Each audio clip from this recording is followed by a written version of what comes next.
नमस्कार, मैं हूं राम प्रकाश राय। कर्नाटक का चुनाव अब बजरंगबली पर जाकर के टिक गया है। जब से चुनाव की घोषणा हुई थी तब से लगातार एक तरफ जहां कांग्रेस पार्टी आम आदमी से जुड़े हुए मुद्दों की बात कर रही थी, लगातार वो उन समस्याओं की तरफ ध्यान लेकर के जा रही थी, लगातार उन समस्याओं को उठाया जा रहा था जो आम आदमी को सीधे तौर पर प्रभावित करते हैं, चाहे वो भ्रष्टाचार का मुद्दा हो या दूसरे अन्य मुद्दे। इस बीच में मंगलवार को एक बड़ी चीज़ हुई। मंगलवार को कांग्रेस पार्टी ने कर्नाटक विधानसभा चुनाव के लिए अपना मैनिफेस्टो जारी किया। इस मैनिफेस्टो में कांग्रेस पार्टी ने जो जाति और धर्म के आधार पर नफरत फैलाए जाने की बात होती है, जिसको लेकर के लगातार कई तरीके के आरोप लगते हैं, उसकी बात को उठाते हुए कांग्रेस ने अपने मैनिफेस्टो में ये ऐलान किया, इस बात की घोषणा की कि अगर कांग्रेस सत्ता में आती है तो वो जाति धर्म पर नफरत फैलाने के चलते पॉपुलर फ्रंट ऑफ इंडिया यानी पीएफआई और बजरंग दल जैसे संगठनों पर कार्रवाई करेगी। ये कार्रवाई जो है उस पर बैन लगाने की भी हो सकती है। कांग्रेस ने जैसे ही इस बात की घोषणा की, भारतीय जनता पार्टी को जैसे संजीवनी मिल गई। भारतीय जनता पार्टी ने तुरंत इस मुद्दे को लपका और लपकते ही इस मुद्दे को सीधे जोड़ा गया बजरंगबली और राम मंदिर से। चूँकि बार बार वहाँ पर कर्नाटक चुनाव के पहले से ही, चाहे वो अभी जब नॉर्थ ईस्ट में चुनाव हुए थे त्रिपुरा और उसके, तब उस समय भी राम मंदिर को लेकर के खास बात हो रही थी। हर चुनावी रैली में राम मंदिर का मुद्दा पूरे जोर शोर से उठाया जाता था।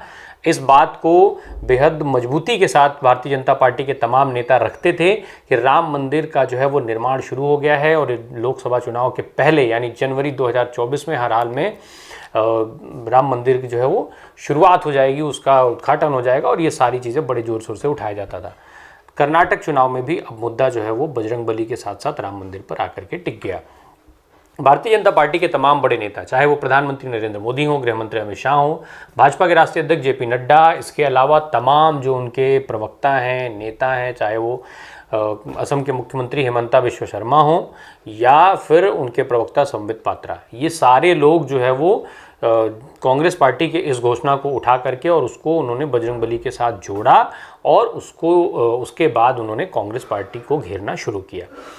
दरअसल प्रधानमंत्री नरेंद्र मोदी कर्नाटक के चुनाव प्रचार के लिए विजयपुर में गए हुए थे। विजयपुर की रैली में उन्होंने ये बात कही कि दुर्भाग्य देखिए, मैं आज यहाँ हनुमान जी का नमन करने आया हूँ और उसी समय कांग्रेस पार्टी ने अपने मैनिफेस्टो में बजरंगबली को ताले में बंद करने का निर्णय लिया है।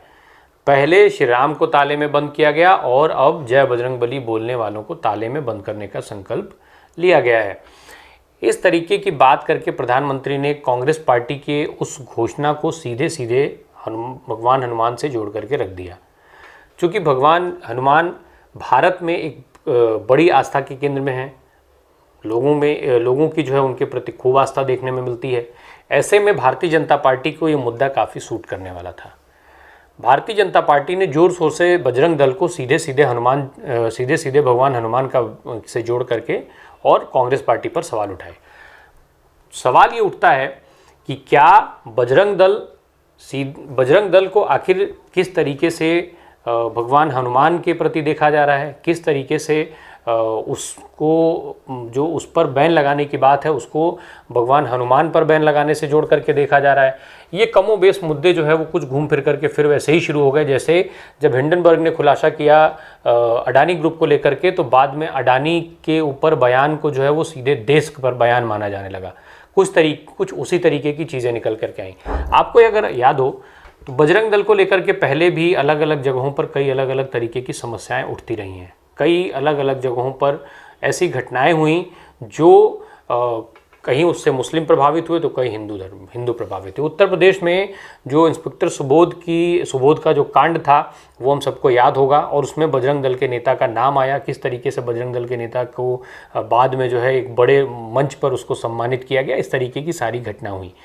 कहीं ना कहीं बजरंग दल को लेकर के कई सारी जो चीज़ें चलती हैं वो वैसी नहीं है जैसी आज भाजपा दिखाने की कोशिश कर रही है। इस मामले में जो अब भारतीय जनता पार्टी में है, ज्योतिरादित्य सिंधिया जो कभी कांग्रेस में हुआ करते थे, उनका एक बयान भी है। वो बयान भी अभी इस वीडियो के अंत में आप सुन लीजिएगा। वो बयान आपको अभी इस समय जो है कांग्रेस पार्टी के नेता दिग्विजय सिंह के द्वारा उस वीडियो को ट्विटर पर शेयर किया गया है।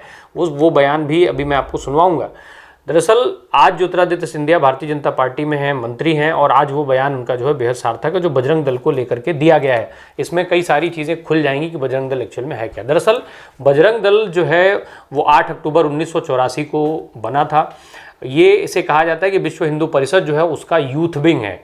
विनय कटियार जो कभी फायर ब्रांड नेता माने जाया करते थे भारतीय जनता पार्टी और हिंदुत्व को लेकर के काफ़ी मुखरता से राम मंदिर आंदोलन में हिस्सेदारी रही उनकी, वो इसके संस्थापक अध्यक्ष रहे हैं।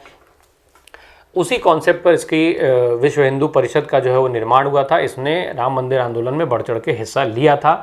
आज करीब 2500 अखाड़े इनके अंतर्गत आते हैं। 2500 अखाड़ों का संचालन विश्व हिंदू परिषद कर रहा है।